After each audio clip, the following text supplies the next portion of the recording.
হেই everyone, তো কি খবর সবার? তো আজকের ভিডিওটি দেখার পর আপনাদের বিশ্বাস করতেই হবে যে আসলে ছোট মরিচের ঝাল বেশি।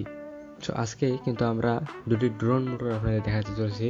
তো এই হলো সেই দুটি ড্রোন মোটর, তার মধ্যে একটি অলরেডি কিন্তু নষ্ট হয়ে গিয়েছে। সো পরবর্তীতে আমি জানাবো আসলে কীভাবে এটি নষ্ট হলো। তো এই হলো সেই ড্রোন মোটর দুটি। তো এখানে কিন্তু আমি দুটি মোটর পাশাপাশি দুটি পপুলার কিন্তু অর্ডার দিই। তো এটি কিন্তু বাজারে খুবই সস্তায় পাওয়া যায়। তো যাই হোক, এই ড্রোন মোটরটি 7 থেকে 5 ভোল্টের মধ্যেই চলে।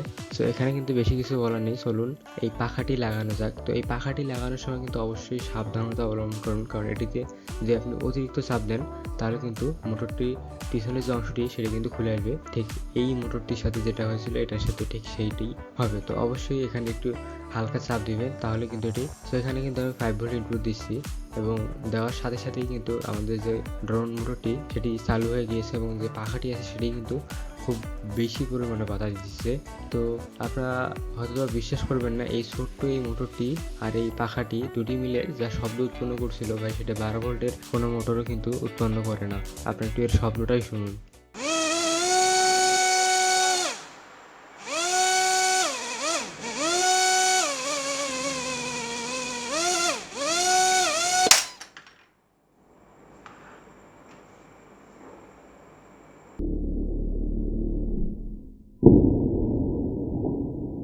বুঝতেই পারলেন আসলে ছোট মরিচের কিন্তু বেশি ঝাল হয়। যাই হোক, আশা করি এই ভিডিওটি দেখে আপনার একটু হলেও উপকার হয়েছে, কিছু হলেও জানতে পেরেছেন। তো এমনই সব টেকনোলজিক্যাল ও ইলেকট্রিক্যাল বিভিন্ন ভিডিও পেতে অবশ্যই ডুন ইলেকট্রনিক্স চ্যানেলটিকে এখনই সাবস্ক্রাইব করে পাশে থাকবেন। তো আমি ফিরছি পরবর্তী ভিডিওতে। ততক্ষণ পর্যন্ত সবাই ভালো থাকবেন, সুস্থ থাকবেন। ধন্যবাদ সবাইকে এতক্ষণ ধৈর্য ধরে এই সম্পূর্ণ ভিডিওটি দেখার জন্য।